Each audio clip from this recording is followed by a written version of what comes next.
안녕하세요. 저는 올해 28인 여자입니다. 얼마 전 실제로 겪은 제 이야기를 사연으로 올려볼까 합니다. 저한테 3년 사귄 남자친구가 있었어요. 그 사람은 제가 학교를 다 졸업하고 진짜 혼자 돈 벌어먹고 사는 성인이 되어서 만나게 된 첫 남자였죠. 대학원에 지나가고서 거의 졸업 논문이 막바지에 다다랐을 때 친구들끼리 마지막 한잔하며 으쌰으쌰 하자고 술집에 갔다가 친구의 친구로 나타난 그를 처음 보게 되었어요. 키가 180은 훌쩍 넘어 보였던 그 사람은 남색 와이셔츠에 흰 면티 그리고 잘 빠진 청바지에 백팩을 메고 나타났어요. 모두의 이목을 집중시킬 만한 외모와 기럭지 그리고 스타일까지. 그 자리에 있던 제 친구들은 모두 그 남자 얼굴 쳐다본다고 올이 빠져 있었고 그 와중에 저 혼자 정신 차려보겠다고 맥주 한 잔을 더 주문했네요. 즐겨봤던 드라마가 상속자였는데 거기 나오는 주인공인 이민호와 흡사 비슷한 것도 같았고 그 남자의 비주얼은 콩깍지라면 콩깍지라도 할 수 있겠지만 저 하나가 아니라 주변 친구들까지 난리가 났었으니 객관적으로 보여도 멋진 남자였던 것 같아요. 저 사람은 꿈이 연예인인가? 혹은 연예인을 준비하는 연습생인가 싶어서 완전히 저 같은 평범한 사람과는 어울리기도 힘들 법한 사람이라 여겼어요. 그날 보고 나면 다시는 못 볼 사람인데 눈길 하나 주지 말자는 마음으로 애써 맞은편에 앉아있던 친구와 논문 얘기를 하면서 고생길이 훤할 것 같은 우리의 앞날에 대해 걱정을 했어요. 술자리 내내 술을 마시면 마실수록 힘들고 스트레스 받은 것들이 막 입 밖으로 나오면서 완전히 술이 취했을 때의 막판에는 친구랑 둘이서 대학원 때려칠 거라고 친구들 앞에서 깽판까지 부렸다더라고요. 그런데 아직도 기억나는 게 그 난리가 난 상황에서 먼 대각선에 앉아있던 그 남자가 굳이 제 앞으로 와 어디서 받아왔는지 뜨거운 꿀물 하나를 건넸어요. 그 바람에 전 뭣도 모르고 그걸 다 마신 후 술이 좀 진정되었지만 맞은편에 있던 친구는 그대로 엎드려서는 딱자 위에서 골아 떨어져 잠이 들었답니다. 졸지에 술에서 깼는데 뭔가 야리꾸리한 이 분위기가 어색해서 억지로 술이 깼다는 말로 하며 밖으로 나와 곧장 택시를 타고 먼저 집으로 들어갔어요. 그게 남자친구와의 마지막 만남일 거라 생각을 하면서 미련도 없이 집으로 간 거였죠. 그런데 그날 새벽까지 주변 친구들에게서 끊임없이 연락이 왔어요. 술자리를 마무리 짓고 각자 집에 도착했다던 친구들은 저마다 호들갑을 떨면서 전화를 했는데 요지는 다 똑같았어요. 아니 글쎄 그 남자애가 저한테 관심이 있으니 전화번호를 달라고 친구한테 부탁을 했다더군요. 그 자리에 사람이 거의 8명 가까이 있었는데 그 사람이 다 듣고 있는 앞에서 고백하듯이 말입니다. 그래서 친구는 제 전화번호를 건네주었고 다른 사람들은 모두 저희 두 사람이 얼마나 진전이 있는 건지 확인하고자 연락을 했던 것이었어요. 아직까지 따로 연락 온 것이 없었기에 좀 얼떨떨했는데 친구들은 그런 제게 하나 둘 말을 하더라고요. 어쩐지 그 남자애가 절 자꾸 쳐다봤다고. 어쩐지 술 취한 애는 2명인데 저 하나만 챙기겠다고 주방에 들어가 한참 사정을 하더니 꿀물을 받아왔다는 거예요. 누군가의 챙김을 받는 것이 꽤나 설레고 기쁘더군요. 그것도 멋있고 잘생긴 이상형 같은 남자한테서 온전한 관심을 받았다는 생각에 괜히 혼자 마음이 들떴습니다. 그렇게 제 번호를 알고 있다는 그 남자의 연락을 매일같이 기다리고 또 기다리길 한 사흘쯤 흘렀나 연락이 드디어 왔어요. 대단한 드라마를 찍은 건 아니었지만 우연히 만나게 된 그날 저한테 첫눈에 반했다면서 단둘이서만 만나서 커피를 마시든 밥을 먹든 데이트를 하고 싶은데 언제 시간이 괜찮냐고 물어봐주던 그 남자의 말에 전화를 끊고서 한참 동안이나 혼자 이불 안에 들어가 발을 동동 구르며 좋아라 했답니다. 그렇게 저희는 정말 아주 우연히 만난 술자리에서 호감을 가지고는 남자친구의 적극적인 대시로 순식간에 연인이 되어버렸어요.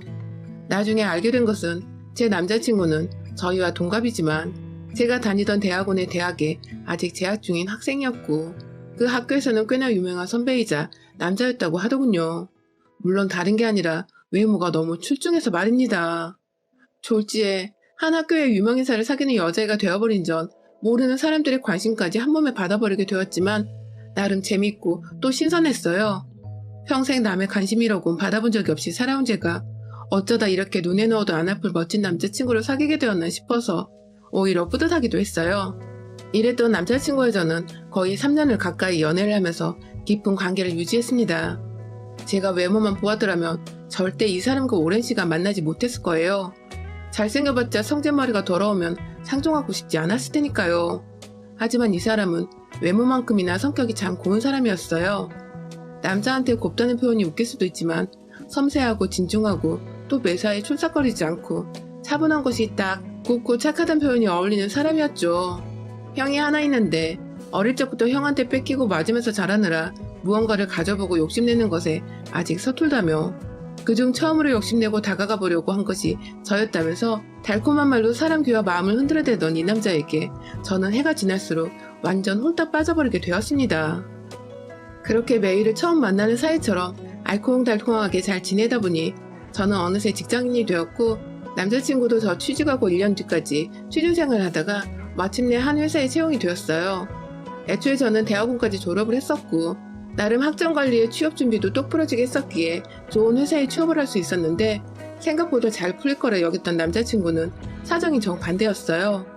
학교 자체가 인서울 상위권인 학교이기도 했고 남자친구가 외모도 잘생겼고 사람이 반듯한 걸로 킹카라 소문이 나 있었기 때문에 전 당연히 이 사람이 학점관리도 착실히 했고 또 취업도 나름 잘 준비했을 거라고 생각을 했는데요.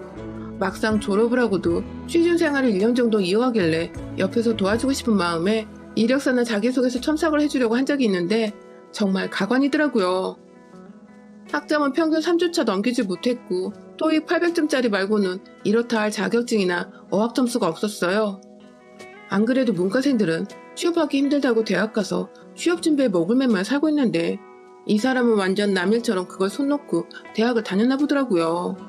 처음엔 당황스럽고 살짝 실망이 되려고 했는데 이내 마음을 도로 잡았습니다.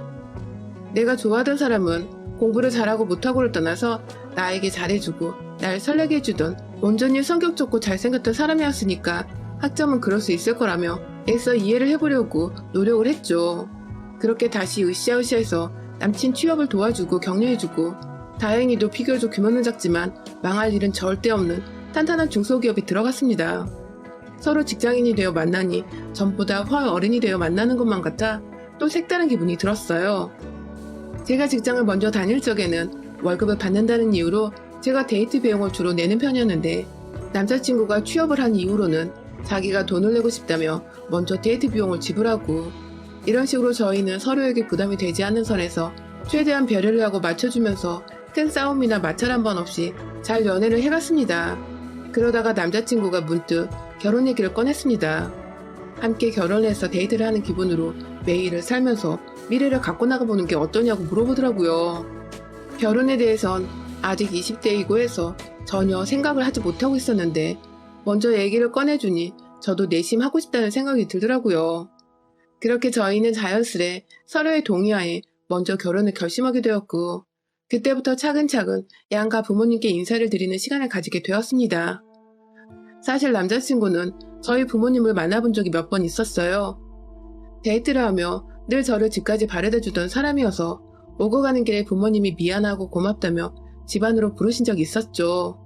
대단히 친한 건 아니었지만 집안에서 같이 차도 마시고 가끔 주말이면 밥도 먹고 가곤 했던 사람이었던지라 저희 친정 부모님께 결혼 허락을 받아내는 것은 딱히 어려움이 없었습니다. 하지만 남자친구 쪽은 좀 달랐어요. 연애를 하는 동안 제가 남자친구 집 근처로 갈 일이 없었을 뿐만 아니라 도통 남자친구가 부모님과 전화통화조차 잘 하지 않으니 제가 옆에서 그들의 대화를 듣거나 접해볼 기회가 전혀 없었거든요. 제게는 완전히 상상 속 미지의 인물들이었던 시어머니와 시아버지 그리고 남편의 형 긴장이 살짝 되긴 하더라고요. 그러다가 결국 예비 시부모님을 만나뵈는 약속이 잡혔는데요. 바로 남자친구의 집에서 말입니다. 최대한 단정하게 하지만 일어서고 앉는 동안 불편함이 없도록 연한 살구색 파스텔 톤의 참한 바지 정장을 입고서는 찾아갔어요.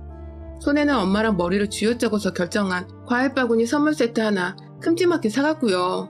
그렇게 떨리는 마음으로 남자친구의 뒤에 서 있다가 문이 열리자 활짝 웃으면서 집 안으로 들어가려는데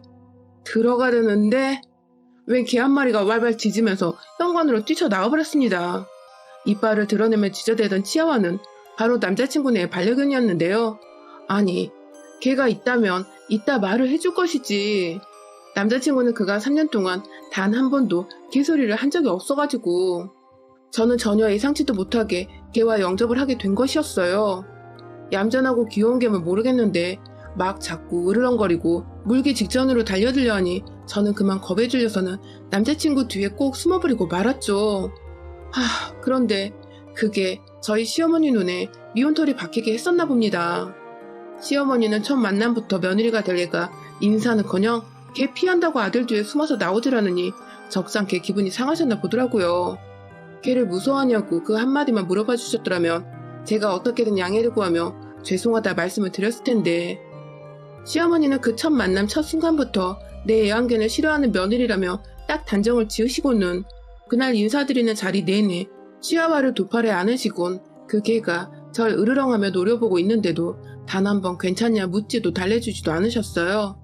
저는 내내 혹여나 시어머니가 저 개를 놓쳐서 이 개가 나한테 달려들면 어쩌나 싶어 불안해했고, 저 같은 비반려인은 생각조차 해주지 않는 시어머니 태도가 오히려 제게도 영 껄끄럽게 좋게 보이지만 않았습니다. 저 혼자 괜찮다고 상관없다고 하기엔 제가 분명 개를 좀 무서워하는 편이었기에 그냥 넘길 수 없는 문제였고, 그렇다고 반려인인 어머님이 조금은 이해를 해주시고 강아지를 어디 안에 잠시 놔두든 강아지 집안에 잠시 놔두든 할 수 있었을 텐데, 어머님은 저 보란 듯이 일부러 그러시는 것 같았어요. 그러다 결국 사건이 터졌어요. 밥이 다 되었다면서 일어나시는 시어머님이 개를 확 바닥에 두시는 바람에 그 개는 자기 몸이 자유로워지자마자 벼르고 있었던 저를 향해 달려들었고, 졸지에 저는 놀라 도망치려다 결국 제 바지가 뜯기고 종아리 부분이 살짝 물리고야 말았습니다. 네, 결국 피를 본 것이죠. 그 바람에 남자친구도 놀라 순간적으로 어머니께 소리를 쳤어요. 왜 자꾸 으르렁거리고 있던 애를 조심도 안 하고 바닥에 놔뒀냐며 순간적으로 화를 냈고, 어머님은 그 바람에 내가 뭘 지굴죄를 지었다고 소리를 지르냐며 제 앞에서 아들과 논쟁을 벌이셨죠. 졸지에 당황스럽게도 죄인이 되어버린 저는 시아버지와 멀뚱멀뚱 서로를 바라보며 괜찮냐, 괜찮다는 뉘앙스만 반복해 주고받았고요. 정말 그날 밥이 코로 들어갔다 해도 믿을 만큼 앞에 있는 시어머니 눈치 본다고 아주 정신없이 먹었습니다. 이 결혼은 아무래도 안 될 것 같다고 머릿속으로 막연히 정리를 하고 있던 그때 남자친구가 먼저 우리 결혼을 허락해주는 걸로 알겠다고 지멋대로 어른들 앞에서 확정을 지어버렸고, 더 놀랐던 것은 그래 하면서 지금까지 있었던 일이 마치 없었던 일인 것 마냥 쿨하게 결혼을 승낙하시는 어머님이었어요. 뭔가 가운데서 시아버지와 저만이 이 상황이 이해가 안 간다는 듯이 어처구니없이 쳐다보는데, 남자친구와 어머님은 모든 일이 이미 다 지나가버린 과거라도 된다는 듯 태평하게 밥을 먹고 결혼 준비 얘기를 물어보고, 그렇게 저의 첫 시부모님과의 만남은 롤러코스터를 타듯 천당과 지옥을 오가며 끝이 났습니다. 그리고 나서 몇 달 후 저희가 다시 상견례 자리를 가지게 되었어요. 이번에는 서로의 양가 부모님을 모신 채 함께 바깥에서 저녁을 먹는 시간이었죠. 주말부터 저희 엄마는 미용실에 가서 머리를 하고 간단한 메이크업까지 돈 주고 받으시며 곧 있을 상견례 준비에 정신이 없으셨어요. 차 막히면 안 된다고 2시간 전부터 출발해서는 결국 밥 먹기로 한 한식당에 1시간도 더 일찍 도착해버렸고, 그래도 기다리는 게 늦는 것보다 괜찮다는 아빠의 말씀에 저희는 다 같이 자리에 앉아 본인들이 얼마나 저희 결혼을 축복하는지에 덕담을 해주시고 대화를 나눴습니다. 그러다가 약속 시간이 되어 저희도 준비를 하는데 10분이 지나고 20분이 지나도 도무지 도착할 기미가 없던 남자친구네는 결국 40분이 다 지나갈 때쯤 식당에 느긋하게 도착을 했어요. 옆에서 미안해 죽으려는 남자친구와는 달리 차가 좀 막혔다고 한마디 던지시는 시어머니 모습에서 저희 가족 모두 표정이 얼어붙었죠. 말 그대로 사돈과의 기싸움을 시전하고자 하는 예의 없고 철딱선이 없는 시어머니 모습에 실망을 해버린 것이었죠. 미안하다는 말없이 자리를 잡고 앉은 시댁 어른들은 이내 배가 고프다며 빨리 주문하자고 해서 저희 부모님도 엉겹결에 주문을 했어요. 도착한 지 2시간이 다 되어가는 와중에도 메뉴를 제대로 보지도 않았던 저희 부모님은 시부모님 제 쪽에 아무거나 주문을 해버리곤 당황히 서로를 쳐다보셨습니다. 왠지 시아버지도 얼굴에는 미안한 표정이 역력하신 것 같은데 말 한마디를 제대로 해주질 않으셨어요. 그렇게 밥이 나오고 서로 대화를 오가며 서로의 기분은 계속해서 상해갔어요. 시어머니는 제가 일단 남자친구보다 학력이 더 높다는 것에 왜인지 자격지심이라도 드시는 건지 자꾸만 자식들 일자리를 얘기하고 있는 와중에 대학원 나와봐야 필요가 없다면서 그건 다 돈지랄이고 취직 못하는 애들이 진학하는 거 아니냐며 까내리는 말씀을 하셨습니다. 제가 바로 앞에 있고 남자친구도 그쯤 하라고 말을 자제시키는데도 뒤늦게야 아, 너도 대학원 나왔다며? 하시며 저를 꼽주시던 시어머니. 당연히 저희 부모님은 표정이 좋지 않았죠. 그러다가 또 회사 얘기가 나오면 좋은 회사 들어가봤자 여자애들은 시집가고 애 낳으면 잘 풀리지도 않는다며 그냥 집에서 조신하게 남편 기 살려주며 뒷바라지 하는 며느리 아니면 결혼 허락할 생각이 없다는 등의 구시대적인 발상을 말로 꺼내시며 탄식을 하시고는 또 뒤늦게야 아, 너도 회사는 큰데 다니지? 곧 잘리겠구만 하면서 결혼하고 남편이나 잘 챙겨주라고 그걸 덕담이라고 짓거리고 계시던 시어머니. 점점 저희 부모님은 말씀이 없어지셨고 급기야 아버지는 입을 꾹 다물어 버리셨습니다.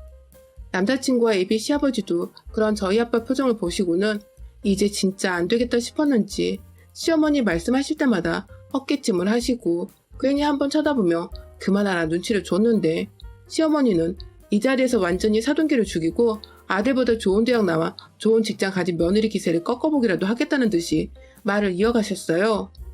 그러다 결국 하지 말아야 할 소리까지 필터링 없이 꺼내셨습니다.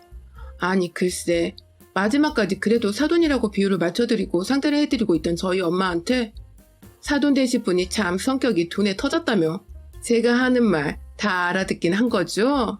하면서 지금껏 제 욕을 돌려말한 것을 저희 엄마가 이해를 했냐는 식으로 비꼬며 물어보는 게 아니겠어요? 이 옆에 내가 하다 결국 선을 넘어버린 겁니다. 그 바람에 아버지가 옆에서 참다가 아 진짜 하면서 탁 하고 일어나시는데 제가 먼저 선수 쳤습니다. 딸 자식 잘 키워주신 거 이럴 때 쓰라고 있는 거잖아요. 나 비꼬는 건 참을 수 있지만 내 엄마 내 부모님 우습게 만드는 꼴은 도저히 그냥 넘어갈 수가 없었어요. 음식들을 하나둘 차려져서는 상 한가득 한 장씩들이 메꿔졌는데 제 눈에는 오로지 그것들이 제 입에 들어갈 게 아닌 무기로만 보였습니다. 가장 먼저 한가운데에 자리 잡고 있던 오리밀쌈 세트를 확 시어머니 면상에 부었어요. 말 좀 가려서 하라고 된통 소리를 지르고는 오리밀쌈에 이어 옆에 있던 깻잎과 호박전, 김치의 각종 나물들까지 다 비워져 있던 오리밀쌈 그릇에다가 마구 퍼부어서는 이번엔 시어머니 옆으로 다가가 머리에다 대고 탈탈탈 국물까지 털어서 부어버렸어요. 남자친구는 물론이고 시아버지까지 당황해서 말리다기보단 결국 일이 터졌구나 싶어서는 처음 몇 초간 벙쪄 있다가 뒤늦게야 그만하라고 시어머니가 아닌 절 말리러 오셨고 그 바람에 시어머니는 이게 뭐냐며 막 식겨낸 물을 찾는데 그 꼴을 보고는 저희 아빠가 앞에 있던 시원한 냉수통을 갈비 뜯고 남은 뼈 집어넣으라고 놓여져 있던 빈통에다가 콸콸콸 부어서는 그걸 그대로 시어머니 면상에 쏟아 부어버리셨네요. 졸지에 식사를 제대로 하지도 못했는데 입이 아닌 온몸으로 받아드신 우리 시어머니. 당황해서는 눈만 껌뻑껌뻑 하면서 앞만 쳐다보더라고요. 저희 엄마를 말입니다. 그런 모습에 저희 엄마는 제 속이 통쾌하도록 헛웃음을 지으시며 제가 딸 하나는 참 잘 키웠죠? 하며 비꼬시고는 저까지 데리고서는 그 자리를 벗어났습니다. 나가는 길에 저도 시어머니 얼굴 한 번 더 보면서 당신 같은 시어머니는 집 한 채를 줘도 싫다며 가운데 손가락을 짠 하고 날려줬어요. 그날 남자친구는 잘못했다고 빌다가도 자기 엄마가 내내 우신다고 너무한 거 아니냐고 또 한 소리를 하다가 또 정신 못 차리고 다 자기가 잘못했다고 비는데 아무리 좋고 제게 잘해줬던 남자친구였어도 시어머니가 그 모양이니 정말 정이 하나도 안 가더라고요. 역시 결혼은 현실이란 말이 딱 맞아 떨어지는 대목이었습니다. 완전히 이별을 통보한 후에도 한동안 매달리겠다고 저희 집을 찾아왔지만 얼마 전 저희 아빠랑 독대를 하고서는 그 후로는 더 이상 오질 않더군요. 대충 들어보니 당신네 부모 같은 시부모를 두게 하느니 평생 독신으로 살게 하겠다고 아빠가 단호히 말을 하셔서 남자친구도 잔뜩 겁먹고 충격받은 채 돌아갔다고 하네요. 지난 시간 동안 사랑했던 시간이 너무 아쉽고 미련이 남지만 내 부모 욕보이면서까지 기죽이려 한 시댁을 두느니 차라리 내 몸뚱이를 스스로 아끼면서 부모님이 더 좋은 말씀과 좋은 사람만 듣고 보며 사시도록 하는 게 100배 1000배 낫다는 생각을 했어요. 그리고 지금까지 제 선택에 있어서 후회한 적이 단 한 번도 없는 걸로 보아선 정말 잘한 짓이었던 것 같습니다. 결혼 앞둔 예비 며느리분들 혹여나 저 같은 시댁을 만나려거든 지금이라도 늦지 않았으니 얼른 도망치세요. 여러분의 생각은 댓글로 남겨주세요. 오늘도 시청해주셔서 정말 감사합니다.